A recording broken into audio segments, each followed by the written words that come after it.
a abrir a Bíblia em Mateus capítulo 7. A gente está numa jornada conversando sobre o reino de Deus a partir do Sermão da Montanha de Jesus. Concentrados aí em capítulos 5, 6 e 7 de Mateus. A gente está no final dessa jornada, já é a 10ª mensagem, o 10º episódio. A gente deve ter 12, então mais 2 domingos aí em Mateus capítulo 7. Mas eu quero ler com vocês a partir do versículo 7 também. Capítulo 7, versículo 7, para a gente conversar sobre oração. Inclusive eu tenho um desafio ao Samuel, que eu sei que ele tem cuidado da rotina de oração lá da escola dele. E eu quero que ele faça um desenho do que eu vou pregar hoje, Samuel. Porque eu vou escrever sobre oração.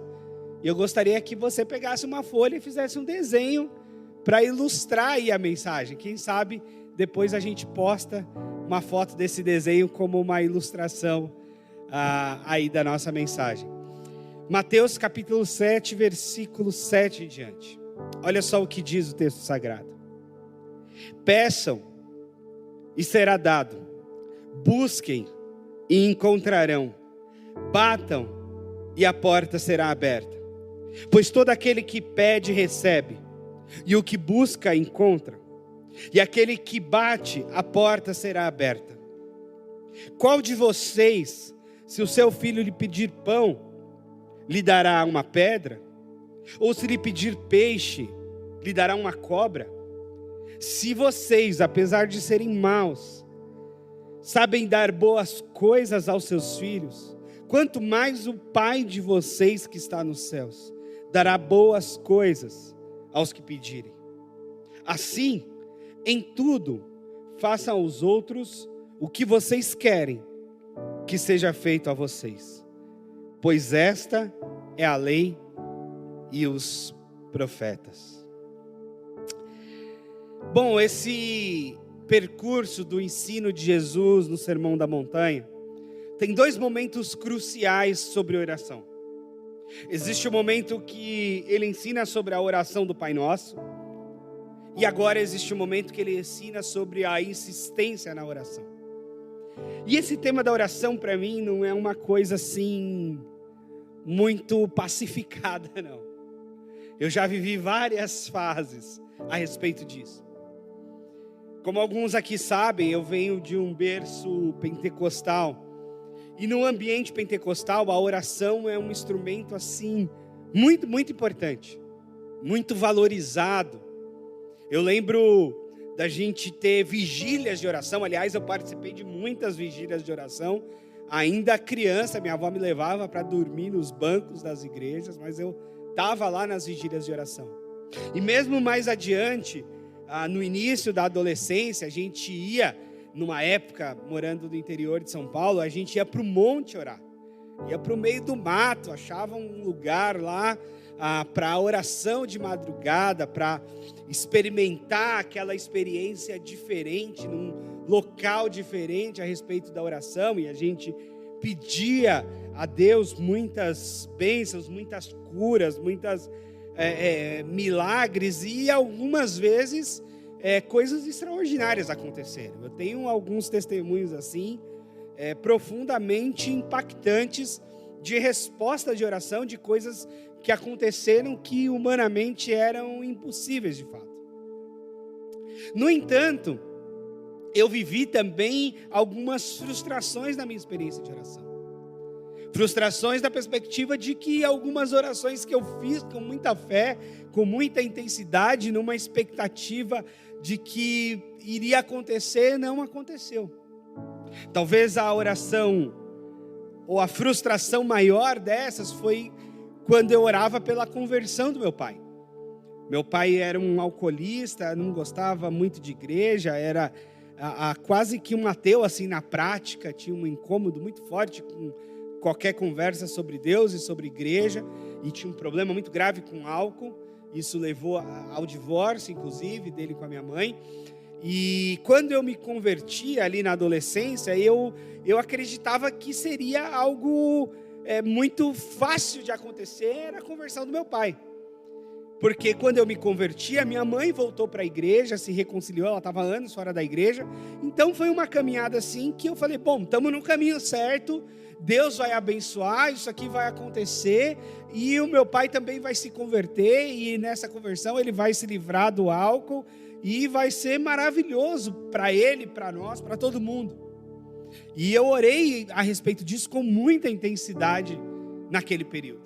E aí quando eu fiz 21 anos, o meu pai morreu. Teve um infarto, eu tinha 48. Morreu, já com cirrose. Esse infarto já foi de uma pressão alta, já foi de uma decorrência do álcool mesmo, dessa problemática. Todo mundo morreu em casa. Quando ele foi socorrido, já não deu mais tempo. E aí ficou uma marca profundamente frustrante em mim. Poxa, Deus não converteu meu pai. E para mim era um pedido que Deus iria responder, porque não era assim um pedido que poderia ser considerado egoísta, não era assim um pedido que poderia ser considerado de bênção pessoal. Era uma bênção que era familiar, era uma bênção que era de saúde. Eu estava vendo meu pai se acabando ali no vício da bebida, e para mim estava claro que a conversão dele poderia resolver muita coisa. E essa conversão não aconteceu. Pelo menos não que a gente tenha visto, não que a gente tenha experimentado. Eu não sei nos últimos dias, nas últimas horas, nos últimos minutos, mas não foi possível ver uma experiência de uma vida nova para ele.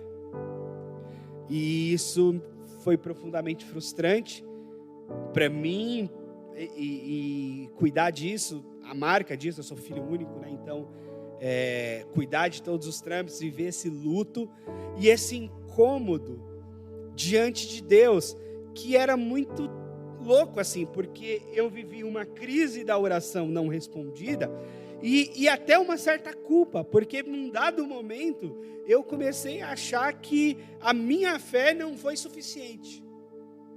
Num dado momento eu comecei a achar que a minha oração não deu conta daquilo que eu pedia.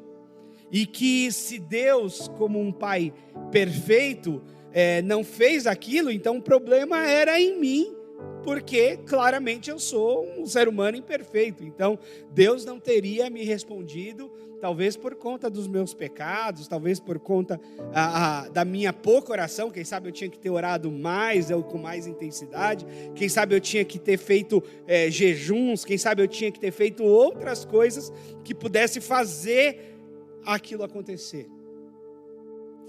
Mas depois eu vivi outras fases na oração, porque essas outras fases vieram quando eu principalmente entrei para a faculdade de teologia, entrei para o mundo batista então, e comecei a ver outro olhar e outras coisas a respeito de tudo da minha fé.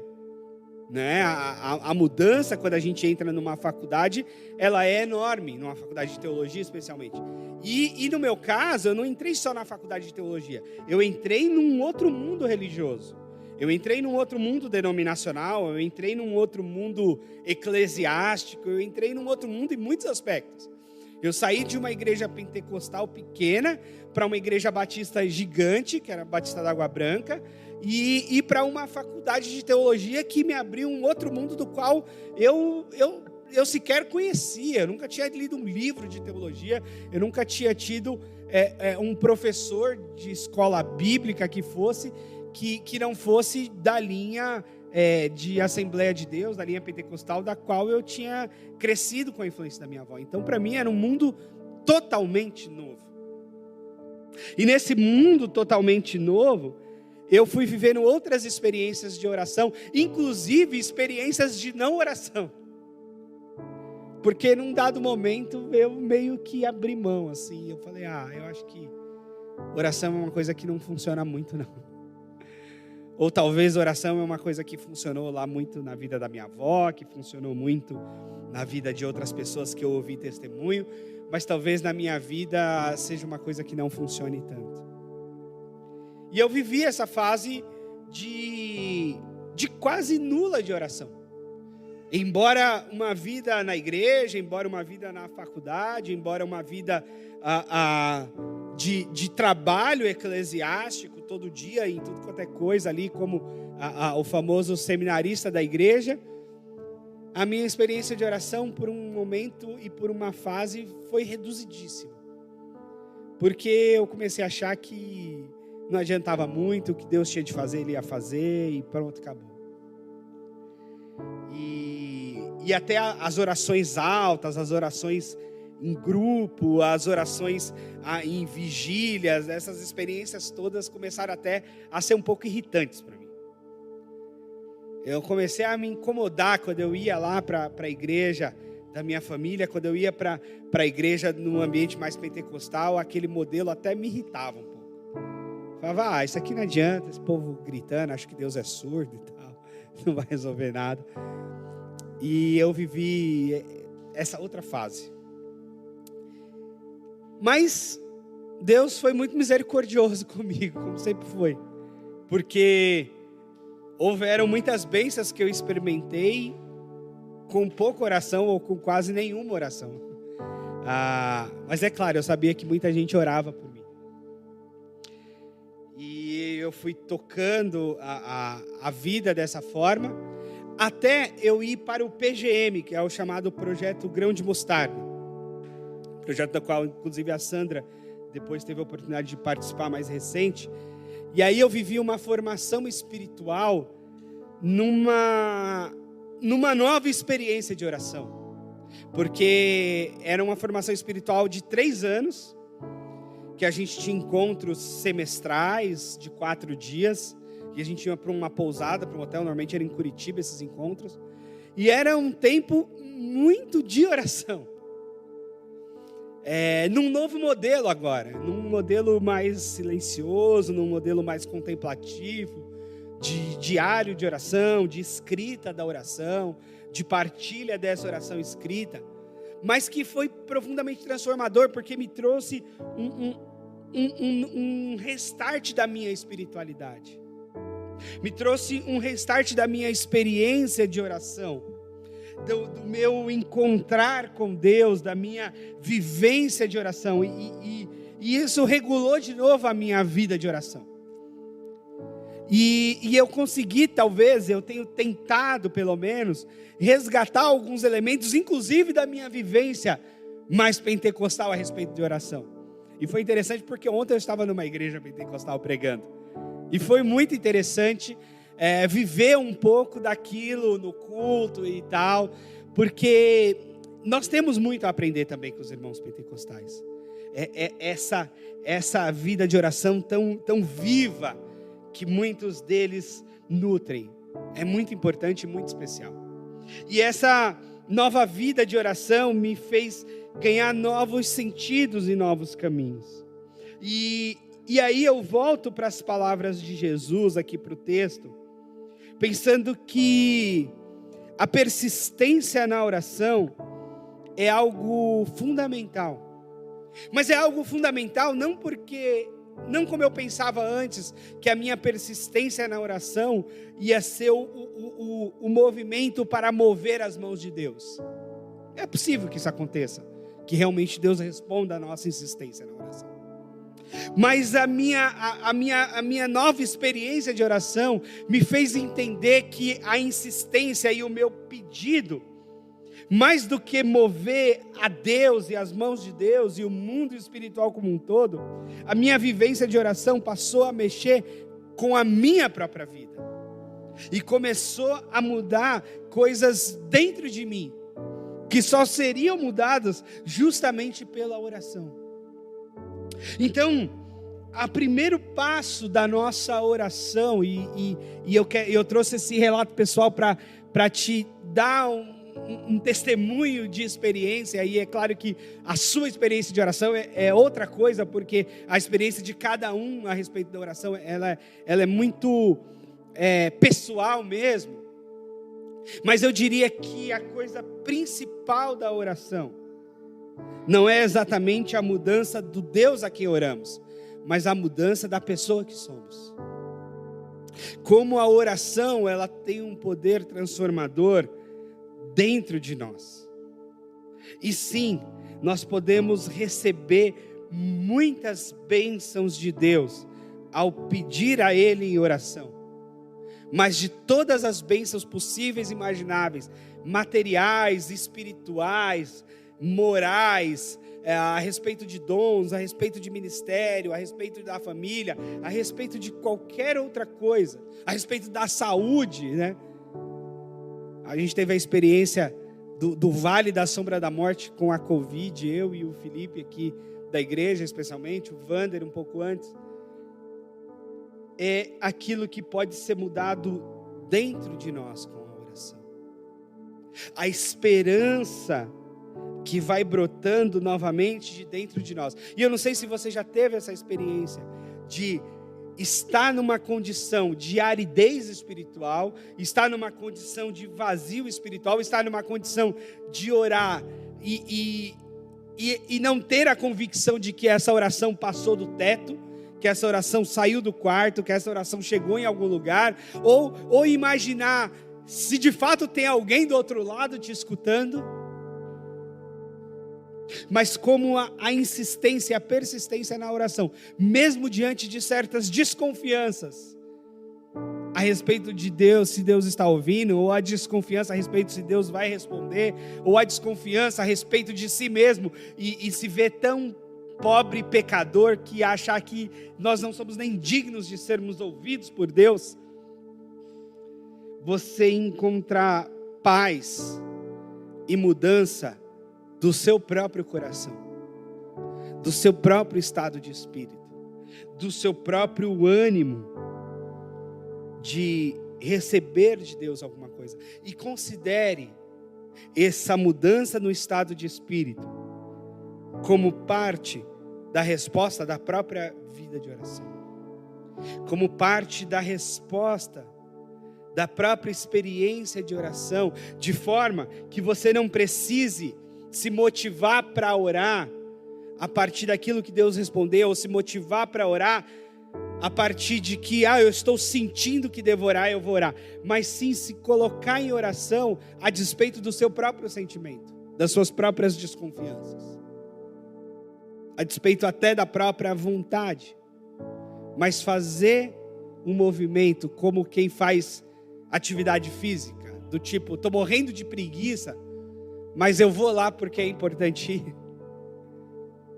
Eu vou lá porque é importante ir. Assim como a atividade física é importante para o corpo, e às vezes a gente vai morrendo de vontade, que legal, e às vezes a gente vai morrendo de preguiça, mas sabe que tem que ir do mesmo jeito. Paulo diz que o exercício da piedade, ele faz exatamente a comparação com o exercício físico. E ele diz que o exercício da piedade, eu penso que é a mesma coisa. Que a gente pode orar com muita intensidade e muita vontade. Mas a gente também pode orar morrendo de preguiça, morrendo de sono, morrendo de desconfiança, com um coração quase ateu, assim, do tipo, será que Deus está me escutando mesmo? Será que tem alguém do lado de lá mesmo? Será que isso aqui faz sentido? Será que eu não estou falando sozinho? Será que eu não estou falando só comigo mesmo?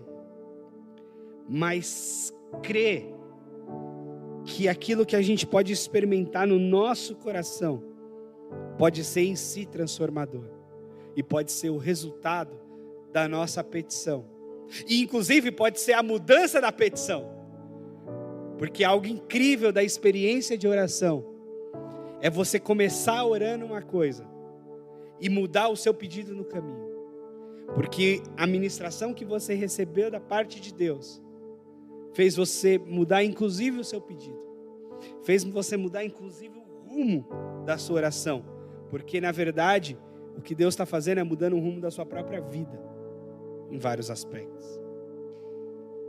Agora, um outro elemento, uma outra afirmação de Jesus, que a oração não é só pedir para que seja dado, mas a oração também é um buscar para que se encontre. Então a oração é também um exercício de buscar a Deus. E buscar a Deus a fim de encontrar-se com Ele.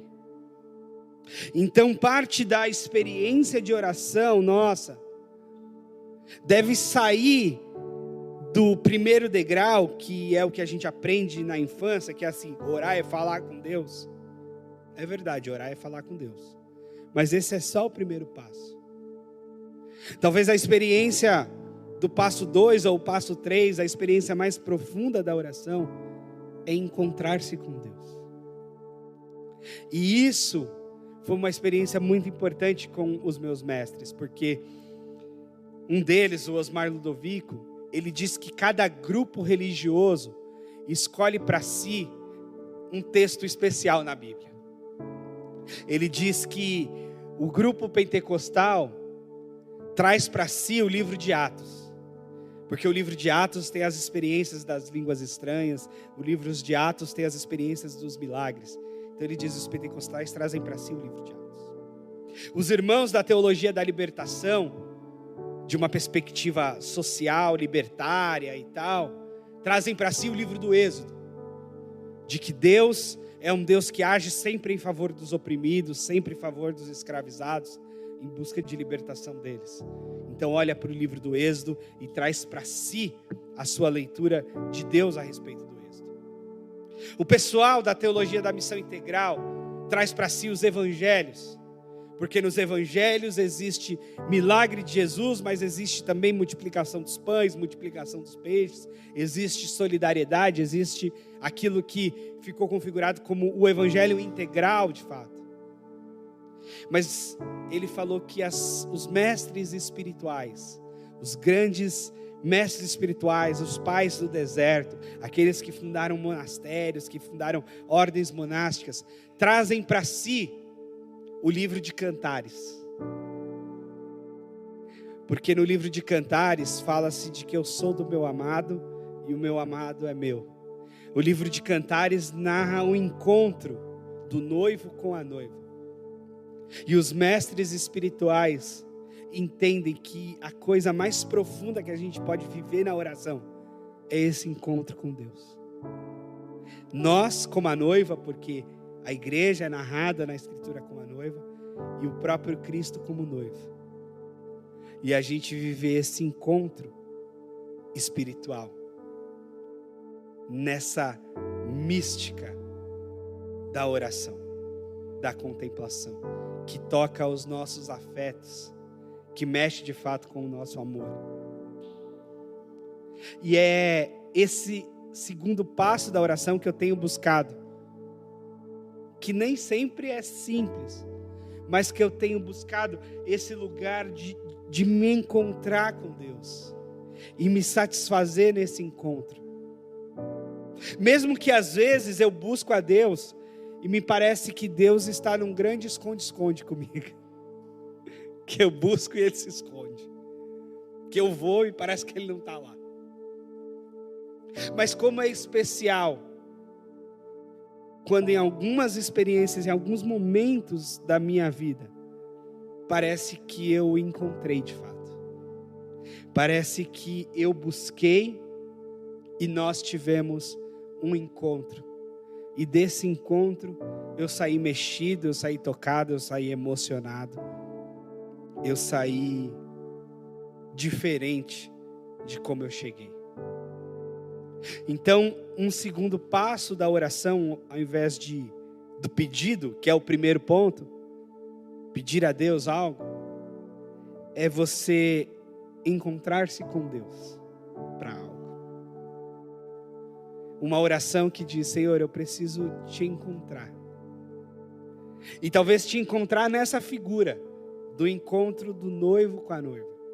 Se encontrar de um jeito de fato apaixonante, de um jeito de fato afetivo, de um jeito de fato emocionado. Eu sei que o nosso, talvez a nossa criação e a nossa doutrinação batista tirou de nós e da nossa espiritualidade talvez as emoções, né? A gente tem que pensar, raciocinar, entender a Escritura. Mas não tem espiritualidade viva sem emoção. Não tem espiritualidade viva sem afeto. Não tem espiritualidade viva se ela não tiver envolvida alguma mística, algo transcendental, algo que é diferente só da compreensão fria de um texto, fria da letra do texto, fria da teologia que responde aquilo é X e esse outro é Y. E aí nesse aspecto a gente precisa se abrir. E eu falo isso falando muito para mim mesmo, porque eu sou altamente racional. Aliás, a minha migração do mundo pentecostal para o mundo batista se deu por conta disso. Quando eu cheguei na faculdade de teologia, quando eu cheguei no mundo batista, eu me encontrei. Eu falei, não, aqui é o meu lugar, porque eu sou esse cara da racionalidade, do texto, da compreensão lógica das coisas, ver o que faz sentido e o que não faz sentido. Eu sou essa pessoa. A Cris até fala de vez em quando que eu tenho um coração de pedra, não sei se é verdade. Mas eu sou muito racional, muito frio com certas coisas. Eu choro muito raramente e muito difícil. Eu seguro as emoções porque às vezes eu acho que as emoções podem impedir a minha racionalidade das coisas. Voltando ao episódio da morte do meu pai, eu cheguei no IML para reconhecer o corpo, fiz o reconhecimento, saí, fui negociar com as funerárias aquilo que era mais viável para aquele momento, fui conversar com a minha avó, o que ela queria fazer com o corpo, ela queria que o corpo fosse para a Bahia, fui lá na agência da TAM, que mandava lá o corpo, negociei também valores, peso, não sei o quê, fiz tudo, com muita racionalidade, pensando que a emoção naquele momento ia ser problemática. Então, eu fiz muito racionalmente, tanto que eu não chorei. Eu chorei 1 ano depois, quando eu fui lá no cemitério e tal, aí eu chorei. Mas, na vida espiritual, eu percebo que é importante que o nosso encontro com Deus seja também uma troca de afetos. É importante que o nosso encontro com Deus, ele avance da racionalidade. E a racionalidade, a emoção, o afeto, ele não está abaixo da racionalidade como um sentimento primitivo do ser. Talvez ele esteja acima da racionalidade. Assim como a fé. Ela é maior, ela transcende a racionalidade. A racionalidade é até onde os ateus chegam. A racionalidade é até onde os cientistas chegam. A racionalidade é até onde qualquer pessoa, humanamente falando, pode chegar. Com os seus livros, com os seus artigos científicos, com os seus debates, com as suas compreensões lógicas da vida. E claro, nós não dispensamos a racionalidade. Também não é esse o caminho. Não, vamos dispensar a racionalidade e viver uma vida só de emoções, só de sentimentos e afetos. Não, porque isso também dá errado. Existem muitas decisões da vida que a racionalidade é fundamental. Eu aprendi também com os meus mestres que a fé, ela não passa por aqui nem por aqui, ela passa por aqui. Ela passa pela mente. Ela passa por compreensões claras a respeito de certas coisas.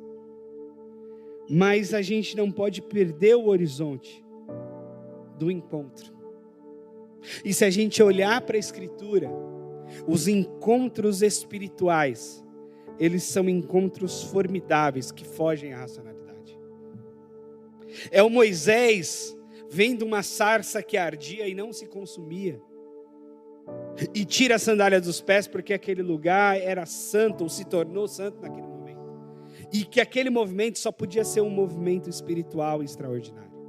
É de um Paulo que vê Jesus e cai do cavalo literalmente, cai cego com uma luz resplandente.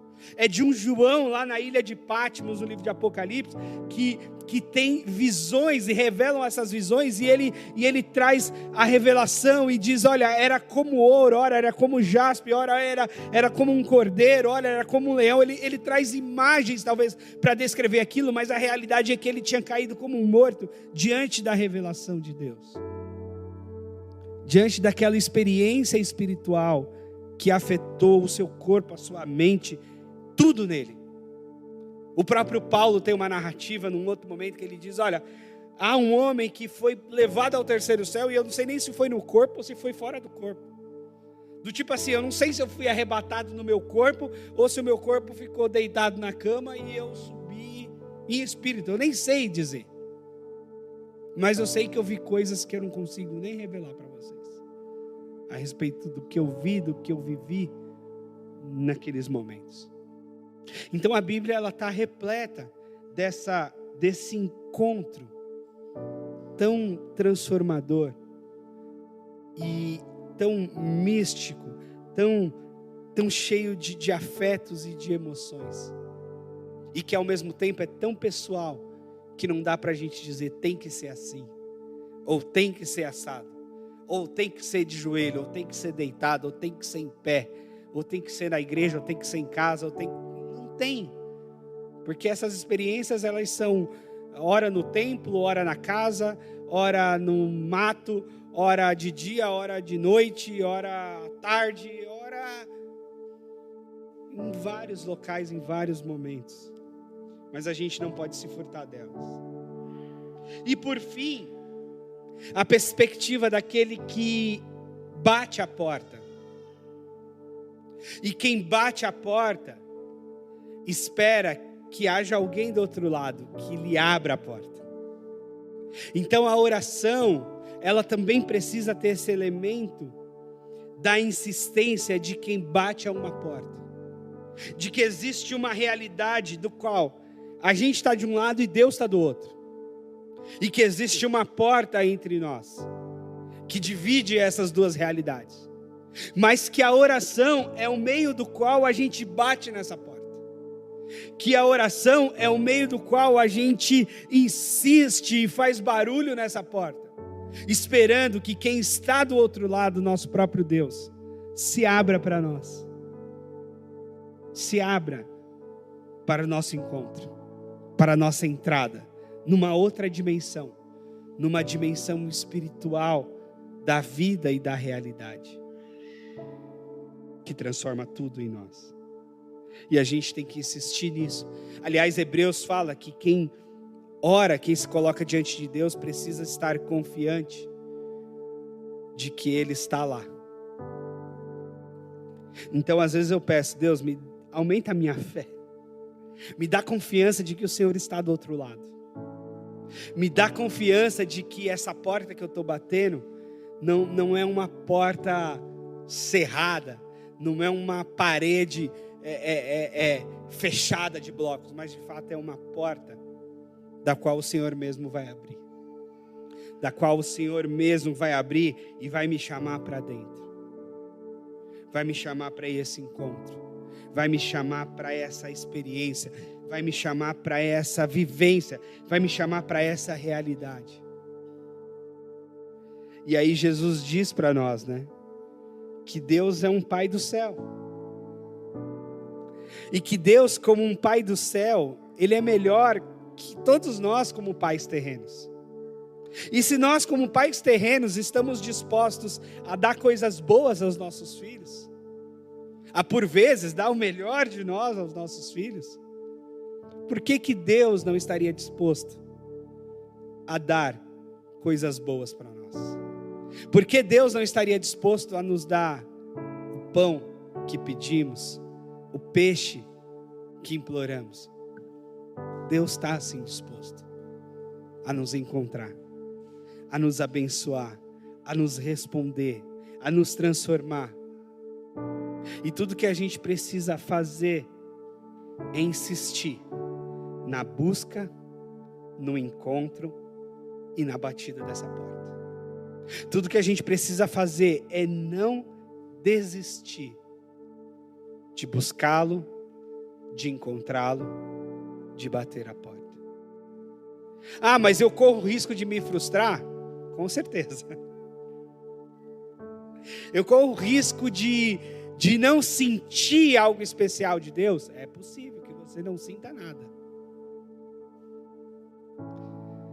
Mas é possível também que você sinta muita coisa. E é possível também que você experimente coisas incríveis, das quais você pedia e nem você mesmo cria. Mas elas vieram, elas aconteceram, elas foram transformadoras na sua vida. E eu poderia dar outros testemunhos, tantos outros, de transformação, de vida e de milagre, do qual eu mesmo já estava desistindo. Uma delas foi nos piores dias da Covid, que eu passei. A primeira fase da oração da minha doença na Covid era: isso aqui vai passar, é uma gripezinha. Depois eu fui piorando e eu fiquei orando: olha, isso aqui está ficando mais sério. Depois foi piorando mais e aí eu fui ficando com medo de ser entubado, medo de ir para UTI, medo de morrer. Eu estava entregando, que eu disse: tá bom, Deus, o Senhor abençoe minha esposa, meu filho que vão ficar aí, minha igreja, minha família, e me leve em paz. Que eu já estava entregando os pontos. Mas em tudo, Deus foi cuidadoso, misericordioso. E respondeu para além da minha própria fé. Para além da minha própria condição de crer ou não crer naquilo que eu estava vivenciando. E esse é o convite de hoje. A gente não desistir. A gente insistir. A oração é um caminho e uma vivência de insistência. De insistência não só para receber o pedido que fazemos a Deus, mas de insistir para nós mesmos nos encontrarmos com Deus. Insistir no encontro com o Senhor. Porque isso é o mais transformador. Isso é o mais miraculoso. Isso é o mais extraordinário. Insistir nesse afeto, nesse encontro. E a paternidade ensina muita coisa pra gente, né? A Kátia me falava muito isso, né? Você vai ser um pastor diferente quando você for pai. É tudo diferente. E como agora levando o Estevão para a escola e trazendo, como é feliz o nosso encontro lá na porta da escola. E como é dura a separação, porque ele agarra na gola da camisa para não entrar. E eu tenho que deixar porque é importante. Mas como é feliz o encontro à tarde, quando eu chego para a gente se reencontrar. E eu fico pensando em Deus como nosso Pai. E como Ele quer nos encontrar. E como a oração é uma via para esse encontro. Como a experiência de oração, sozinhos, comunitariamente, é um caminho para esse nosso encontro. Então eu quero te convidar a ficar de pé, para a gente orar, pedindo para Deus esse encontro, sabe? Pedindo que Ele nos encontre. É lógico que a gente quer que Ele atenda os nossos pedidos. E nós temos vários. Nós temos pedidos como igreja. A gente quer um novo lugar, a gente quer condições financeiras para pagar esse novo lugar. A gente tem pedidos pessoais, pessoas que estão lutando na sua vida de família, nos seus conflitos de trabalho, pessoas que estão lutando na saúde. Nós temos muita coisa e, a despeito de todas elas, talvez o encontro com Deus seja a principal. A gente pedir para encontrá-lo. Que Deus não fuja de nós e que nós não fujamos de Deus. Mas que a gente o encontre. Pai, o Senhor é o nosso Pai do céu. O Senhor é o nosso Pai amoroso, o nosso Pai bondoso. E nós queremos encontrá-lo, Senhor. E o Senhor tem nos dito na Tua palavra que que a oração é um caminho desse encontro. É um dos jeitos que nós temos de encontrá-lo. E eu peço, Deus, não fuja de nós. Pelo contrário, Senhor, venha ao nosso encontro. Mas também não deixa que a gente fuja do Senhor. Que a gente deixe de orar, que a gente deixe de se importar. Mas que a gente queira se encontrar com o Senhor. E não deixa, Senhor, que os nossos pecados, a nossa falta de fé, a nossa incredulidade se tornem barreiras impeditivas do nosso encontro. Tira, Senhor, todas as barreiras. Desfaça, Senhor, todos os laços malignos no mundo espiritual que possa estar atrapalhando o nosso encontro, Senhor. Cansaço físico, cansaço mental, descrença espiritual, racionalidade exagerada, frustrações passadas, qualquer coisa dessa, Senhor, que possa ser impeditiva para o nosso encontro, que o Senhor desfaça, de forma que o nosso caminho esteja livre, para a gente se encontrar e para a gente experimentar a transformação, a nova vida que o Senhor tem para nós, mediante a oração, Senhor. Em nome do Teu Filho Jesus, que nós pedimos. Amém.